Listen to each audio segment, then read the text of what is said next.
তা কেমন চলছে রে? হ্যাঁ কাকু, তা আপনাদের দোয়ায় ভালোই চলছে। চাই তো চর্চা করাটা নেহাতি মুখের কথা নয়, তার জন্য দরকার প্রচুর ধৈর্য আর কঠোর ভাবনার। হ্যাঁ কাকু, তার জন্যই তো কলেজে উঠেই দর্শন শাস্ত্র নিয়ে ভর্তি হয়েছি। তা অনিক ভাই, তুমি নাকি এক সময়ে বেশ বড় মাপের দার্শনিক ছিলে? হ্যাঁ, তা এক সময় ছিলাম বটে। তা ভাই, তোমার দর্শন চর্চা জীবনের কোনো বিশেষ ঘটনা আজকে শোনাও না আমাদের। কি হেওয়ানি, ছেলেটা এত করে যেহেতু বলছে, তাহলে তোমার সেই বাড়ি কেনার ঘটনাটাই না হয় শুনিয়ে দাও। হ্যাঁ ভাই, তুমি শুরু করো। আচ্ছা বেশ, তাহলে তোমাদের আজকে সে ঘটনাটাই বলি।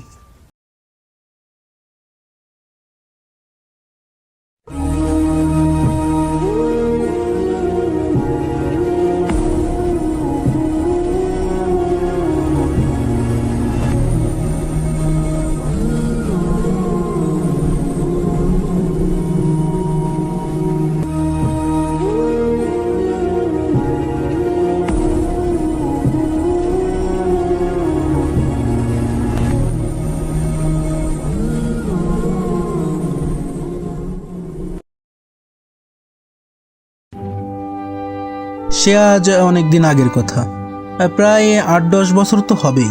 তখন আমি সবেমাত্র দার্শনিকত্ব শুরু করেছি। বেশ কিছুদিনের মধ্যেই একজন গুণী দার্শনিক হিসেবে আমার বেশ নাম হলো।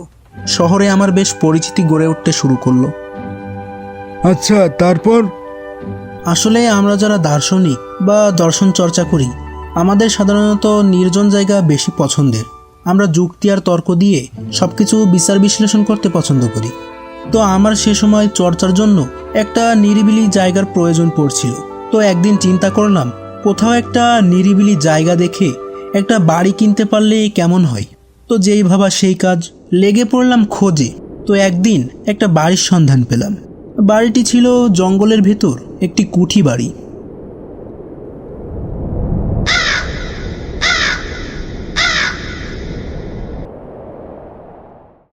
দেওয়ানিক, শুনেছিলাম তুমি নাকি জলের দামে ওই বাড়িখানা কিনেছিলে। হ্যাঁ কাকা।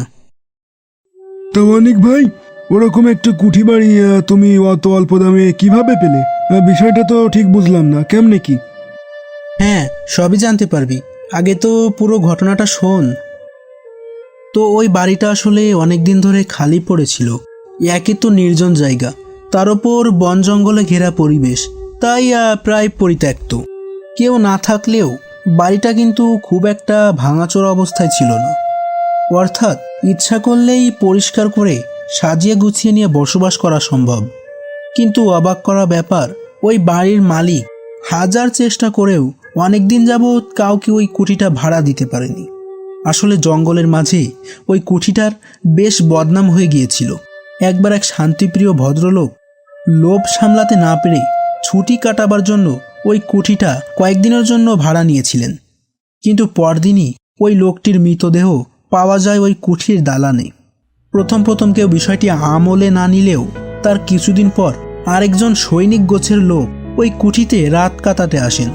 সেই লোকটি প্রাণে না মরলেও তার মুখ থেকে সে রাতের অভিজ্ঞতা যা শোনা গিয়েছিল তা ছিল রীতিমতো ভয়াবহ। লোকটি নাকি রাতে সবেমাত্র শুতে গিয়েছিল, ঠিক তখনই খেয়াল করল ছাই রঙের দাড়িওয়ালা ইয়া চেহারার বিশাল এক বুড়ো তার সামনে এসে দাঁড়িয়েছে। তার হাত পায়ে শেকল পরানো ছিল। সে এমনটা দেখে জ্ঞান হারায়। তারপর থেকে সারা গ্রামে আতঙ্ক ছড়িয়ে পড়ল। এমনকি দিনের বেলাতেও কোনো সাহসী লোক ওই বাড়িটির দিকে পা মারাতো না। বাড়িটি ভূতের বাড়ি হিসেবে বদনাম রটে গেল। বাবা, কি ভয়ানক ব্যাপার স্যাপার গো অনিক ভাই। তা তুমি ওই বাড়িটি কিনেছিলে নাকি? আরে তবে আর বলছি কি। আরে তুমি ওর কথা ছাড়ো তো, তারপর কি হয়েছিল তাই বলো। এসব ঘটনা অবশ্য আমি ওই গ্রামের ওই কিছু লোকের থেকে শুনেছিলাম। ওই ঘটনার পর বাড়ির মালিক জলের দরে বাড়িটি বিক্রি করে দিতে চাইছিলেন। আমিও তখন ওরকমই একটি নিরিবিলি বাড়ি খুঁজছিলাম। আমার বরাবরই মনে প্রাণে কোনো অলৌকিক ব্যাপারে বিশ্বাস ছিল না। আরে যা চোখে দেখা যায় না, হাত দিয়ে যাকে ছোঁয়া যায় না, বা অন্তর দিয়ে যাকে উপলব্ধি করা যায় না, তেমন কিছুতে আমার কেনই বা বিশ্বাস আসবে? তাই আমি সোজা গিয়ে বাড়িটা কিনে ফেললাম।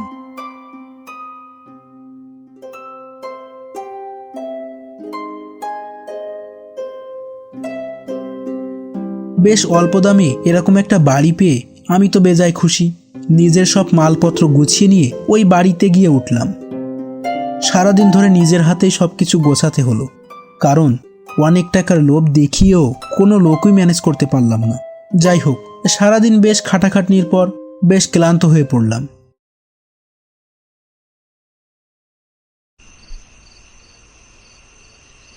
খুব একটা খাবার ইচ্ছে ছিল না, তাই সামান্য কিছু আহার করে বিছানায় গিয়ে শুয়ে পড়লাম। মাথার ধারে সেকেলে ধরনের একটা জানালা ছিল, সেটা খুলেই রাখলাম। গরমের দিন, রাতের ফুরফুরে হাওয়ায় ঘুম আসতে খুব একটা বেগ পেতে হলো না। কিছুক্ষণের মধ্যেই গভীর ঘুমে তলিয়ে গেলাম।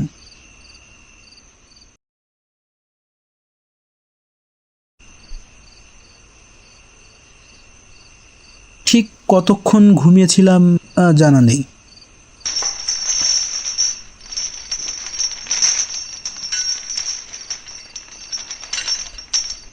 হঠাৎ একটা অদ্ভুত আওয়াজে আর অস্বস্তির মধ্যে ঘুমটা ভেঙে গেল। মানুষের এভাবে হুট করে ঘুম ভাঙলে প্রকৃতিস্থ হতে সময় লাগে।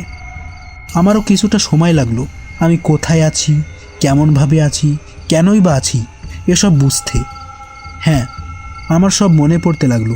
আমি নতুন বাড়িতে আছি, আজকে আমার এখানে প্রথম রাত। এবার কান খাড়া করে অদ্ভুত আওয়াজটা আর অস্বস্তির কারণটা বোঝার চেষ্টা করতে লাগলাম। মিনিট দুয়েক পর বুঝতে পারলাম আওয়াজটা অনেকটা শেকলের ঝনঝন আওয়াজের মতো। কে যেন অনেক দূর থেকে শেকল টেনে টেনে এদিকে আসছে। ধীরে ধীরে চারপাশে দেখার চেষ্টা করলাম। জমাট অন্ধকার সারা ঘরে ছড়িয়ে আছে। মাথার কাছের জানালা দিয়ে কেবল আকাশটুকু দেখা যাচ্ছে। আমি ব্যাপারটা লক্ষ্য করতে চাইলাম। সমস্ত ঘরের বাতাস স্তব্ধ হয়ে আছে। একটা দম বন্ধ গুমোট পরিবেশ সৃষ্টি হয়েছে। হঠাৎই আমি খেয়াল করলাম হাতে পায়ে শেকল বাঁধা একটা অস্পষ্ট ছায়ামূর্তি আস্তে আস্তে ঘরের ভেতর প্রবেশ করছে।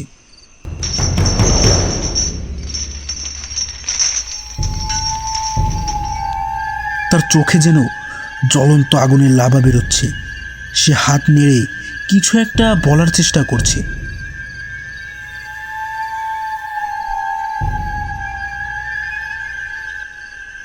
আগেই বলেছিলাম আমি বরাবরই প্রচণ্ড সাহসী।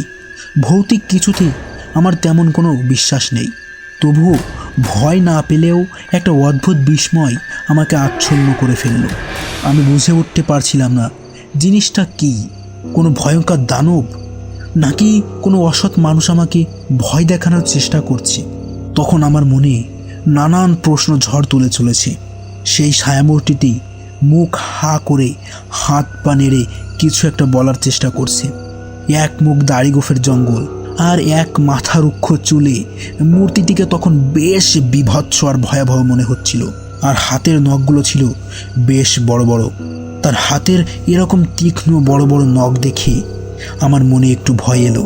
এমনত অবস্থায় অনাহত বিপদরা আসবে দিশাহারা হয়ে পড়লাম। আত্মরক্ষার উপায় ভাবছিলাম যখন, তখনই দেখলাম মূর্তিটি আর এক পাও না এগিয়ে এসে ক্রমাগত পিছু হটতে লাগলো। পিছোতে পিছোতে একসময় সে ঘর পরিত্যাগ করলো।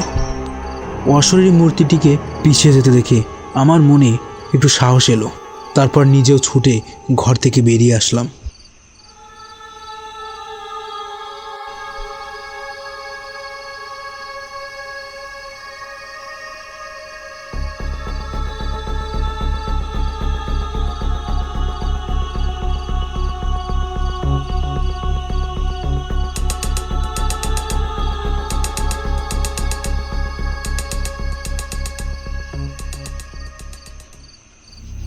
অশরীরী মূর্তিটি ভূত বা অদ্ভুত যাই হোক, আমি পরম বিস্ময়ে লক্ষ্য করলাম মূর্তিটি ধীরে ধীরে বারান্দার একদম শেষ প্রান্তে যে বন্ধ রুমটা রয়েছে সে রুমটির দিকে এগিয়ে যাচ্ছে।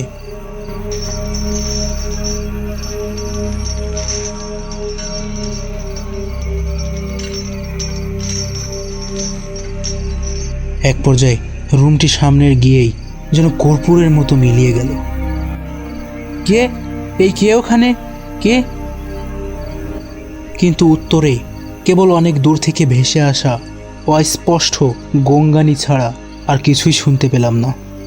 এখানে বলে রাখা ভালো, আমি যখন প্রথম বাড়িটি কিনেছিলাম তখনই বাড়ির মালিক আমাকে সাবধান করে দিয়েছিল, দোতলায় বারান্দার একদম শেষ প্রান্তে যে রুমটি রয়েছে সে রুমটি আজীবনের মতো বন্ধ করে দেওয়া হয়েছে। যদি আমি নিজের ভালো চাই তাহলে কোনো অবস্থাতেই যেন রুমটি খোলার চেষ্টা না করি। তবুও আমি ওই রুমটির সামনে এগিয়ে গেলাম।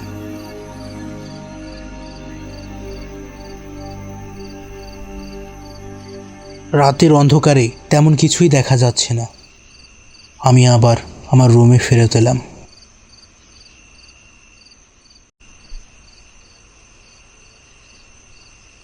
বাকি রাতটা নির্ঘুমে কেটে গেল।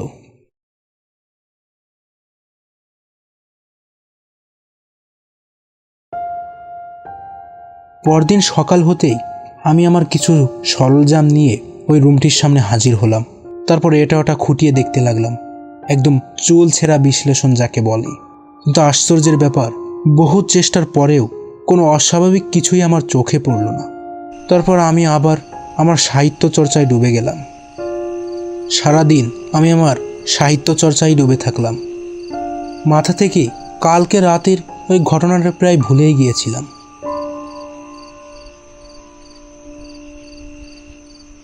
কিন্তু আজকে রাতে আবার যখন ওই ঘটনা পুনরাবৃত্তি হলো তখন আর নিজেকে আটকে রাখতে পারলাম না।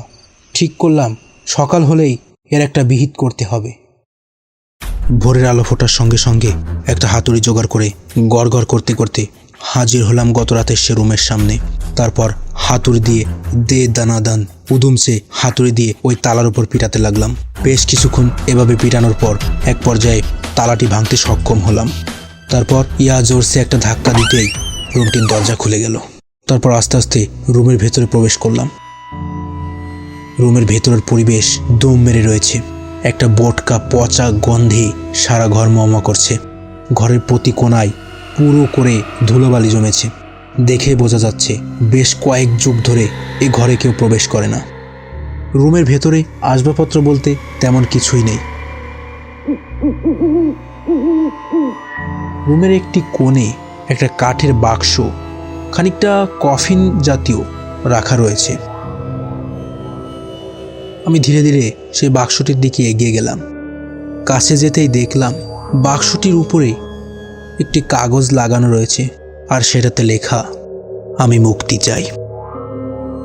আমি লেখাটির অর্থ না বুঝতে পারলেও মনের ভিতরে একটা কৌতূহল হলো যে বাক্সটির ভিতর হয়তো কিছু আছে। আমি বাক্সটির ভিতর কি রয়েছে তা দেখার জন্য মরিয়া হয়ে উঠলাম। হাতে থাকা হাতুড়ির সাহায্যে বাক্সটির মুখ খোলার চেষ্টা করতে লাগলাম।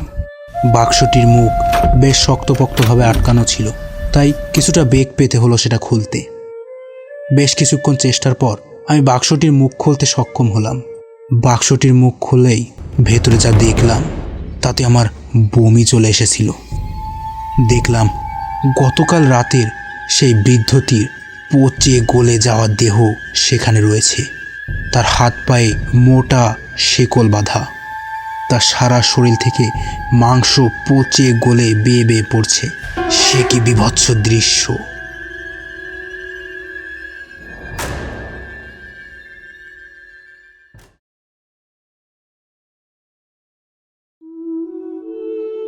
তারপর আমি গ্রামের কিছু লোক নিয়ে এসে সেই বৃদ্ধটির শেষ কাজ শেষ করলাম। এই ঘটনাটির পর বহুদিন আমি ওই বাড়িতে ছিলাম, কিন্তু তারপর থেকে আর কখনো ওই বাড়িটিতে অলৌকিক বা ভৌতিক কোনো ঘটনা ঘটেনি। ঘটনাটির 3-4 দিন পর ওই গ্রামের কিছু লোক থেকে আমি জানতে পেরেছিলাম বহু বছর আগে এই বাড়িটি যিনি তৈরি করেছিলেন তার একজন কৃতদাস ছিলেন।